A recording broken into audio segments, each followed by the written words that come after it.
જીવનમાં ખાલી આશીર્વાદ લેવાથી, આશીર્વાદ આપવાથી દુઃખના નિવારણ નહીં થતા. એવું તમે ઠેર ઠેર જગ્યાએ ફરી ફરીને જોઈ લીધું કે કઈક માતા હોય ને કઈક ભુવા જોડે જ્યાં અને માતે બે હાથ મૂકીને આશીર્વાદ આલ્યા, છતાંય કોઈ આશીર્વાદ તમને પડ્યા.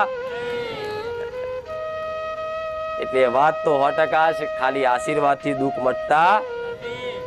મારા ભગવાન એવી પ્રાર્થના કરો કે હજુ મારો રોમ આના કરતાય તે 1000 ગણું, લાખો ગણું મને સત આપી દે તો આશીર્વાદ રૂપે મન બતાડ દઉં.